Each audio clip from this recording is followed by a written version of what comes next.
If you've been on my channel for any length of time, you've heard me use the phrase PSX in place of PlayStation or PS1 when referring to Sony's original system. It seems to drive some people crazy, and I've received a number of questions about why I keep using the wrong terminology. Hey Jenovi, why do you keep calling the PSX the PS1? Don't you realize it's two different systems? This guy. It's terrible. While that's true in some sense, it's not exactly accurate or straightforward. The story about Sony's entry into the games market, along with the origins of the PSX, is one often shrouded in a large amount of misinformation. So let's have a look. This is Retro Impressions, from Sony PlayStation to PSX. When you think about Sony entering the video game market, what comes to mind? The original PlayStation? Perhaps it's their now famous failed partnership with Nintendo.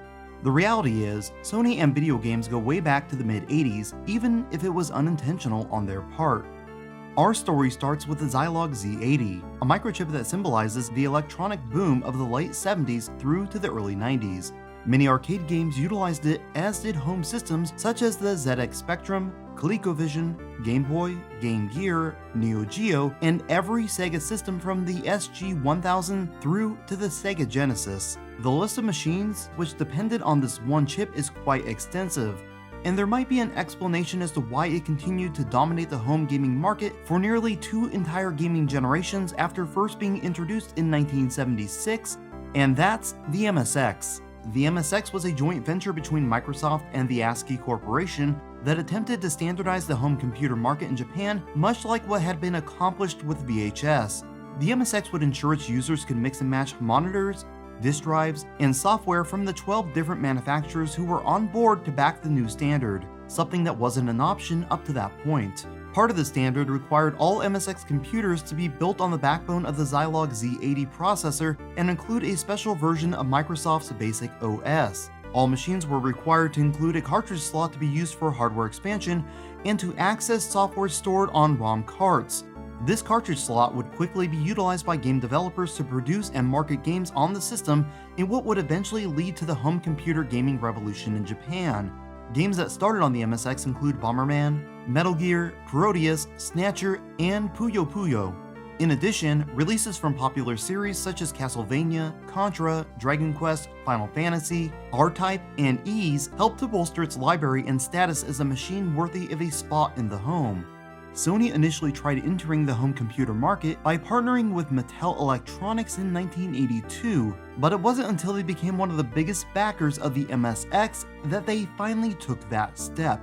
Even though Sony was a major player with the MSX, they never considered themselves to be in the video game business and had no desire to enter it going forward. In 1988, Nintendo was deep into the development of the Super Nintendo and had major concerns regarding their lack of a good sound chip and Sega's inclusion of the incredible Yamaha YM2612 in the Mega Drive. Being a pioneer in sound, Sony seemed like the one company that might be able to help. So Nintendo reached out asking for assistance in developing a sound engine for their new system. Sony was reluctant to accept a job designing and manufacturing a chip for an application involving games, something they had zero interest in. With their response submitted, the executives at Sony believed their answer to Nintendo's offer was thanks, but no thanks. However, they didn't realize Ken Kutaragi, one of their best electronic engineers, was negotiating a deal to develop the requested chip on Sony's behalf, but without their knowledge. As the story goes, Ken Kutaragi purchased a Famicom for his son, and after watching his daughter play with it at home, he realized it was an additional gateway to introduce computers into homes of those who didn't realize they needed one. Work started and finished on the chip that would become known as the SPC700 without Sony's knowledge, and much to Nintendo's delight, it was exactly what they had hoped for. So much in fact, they submitted a very generous contract to Sony for access to the chip.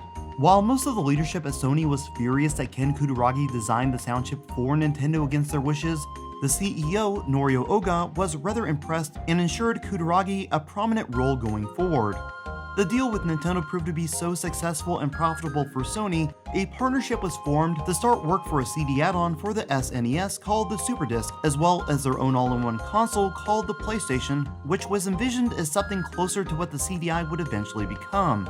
The name PlayStation was a play on the common workstation computers Sony itself was marketing at the time, the logic being workstations were intended to do a job, while Sony's new system was intended for play, so the term PlayStation was coined. From 1988 until June 1991, development on the system continued until it was finally ready to debut at the 91 Summer CES. The contract for the system had been negotiated in 1988, allowing Sony to retain all licensing rights for any game or media released on a compact disc, while Nintendo maintained the rights to anything released on a cartridge.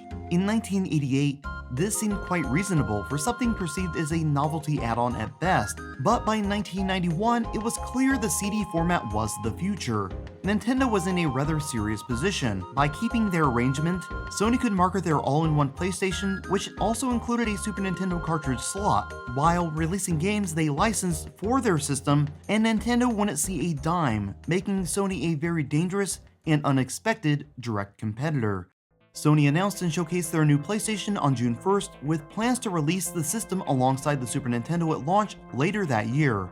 The very next day, Nintendo announced they were disputing their arrangement with Sony and had instead signed a deal with Philips to bring a CDI-compatible add-on to the Super Nintendo, a system that Sony themselves had been involved with in its initial development before parting ways with Philips due to internal conflicts between the two companies. Philips' new deal would give Nintendo the CDI disc-based system without allowing Philips to produce an all-in-one unit that included a Super Nintendo cartridge slot. Sony was humiliated and at a loss as to what they should do, but felt strongly that the contract they held was valid. So they pushed ahead to release their Super Nintendo PlayStation with hopes of fixing their Nintendo relationship before launch.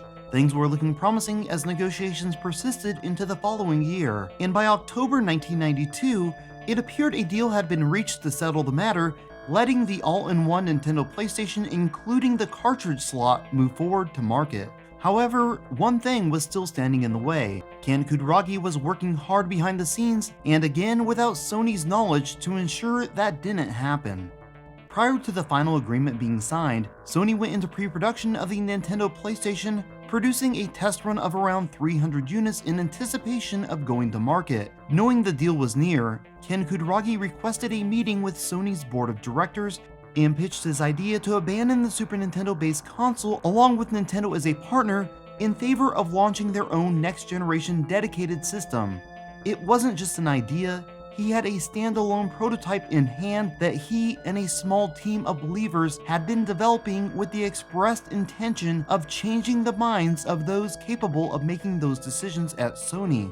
His pitch was simple: abandon the finished Nintendo PlayStation and focus on the new prototype he held in his hand. He urged them to not give in to Nintendo, who had made Sony look foolish, and instead prepare to go head-to-head against them in the coming console generation by focusing on gaming in 3D.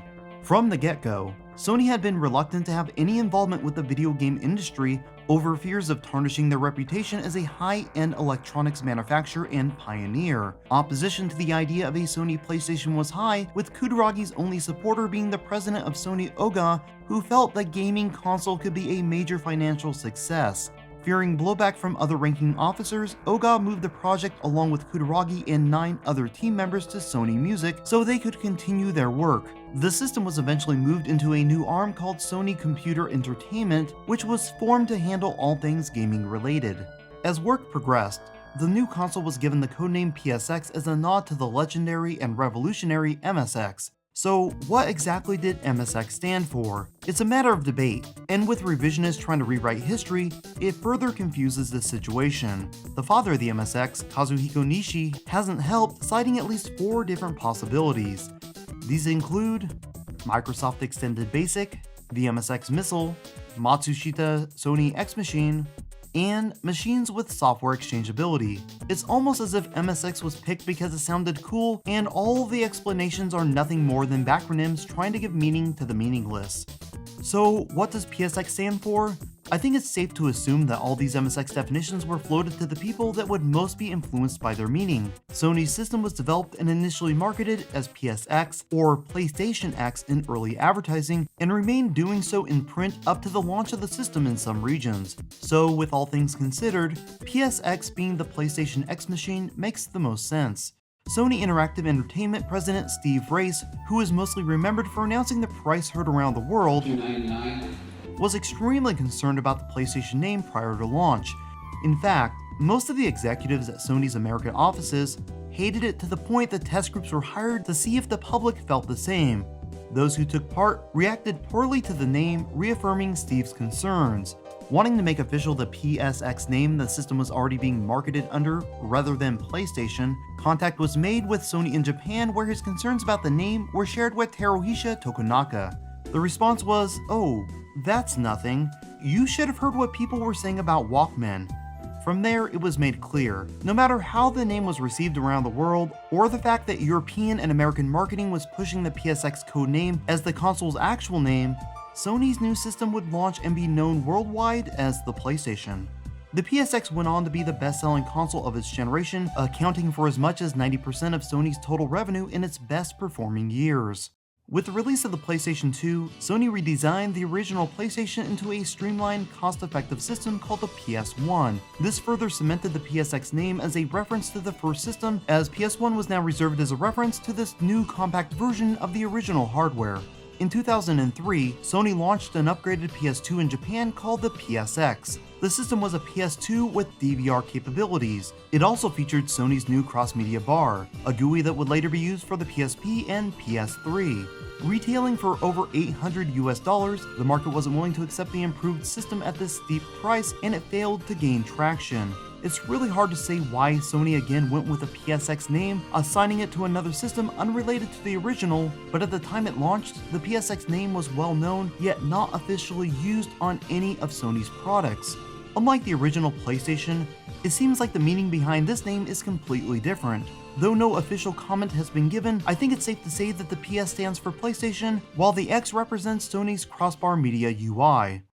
It's rather incredible to think that the foundations for the PlayStation go back to the 16-bit era, and come 2021, the product line will have been discussed in publications for 30 years. That's quite the accomplishment for a system that Sony never intended to make as a standalone games console. Yet, due to the actions of Nintendo, which may or may not have been the right decision, it stood as a testament of how life can change for the better when things seem to be going against you. That's it for now. I hope you've enjoyed this episode. Feel free to leave a positive or negative comment letting me know your thoughts. If you would like to chat or keep up to date on channel related news, follow me on Twitter at Jenovi. And until next time, you've been watching Retro Impressions.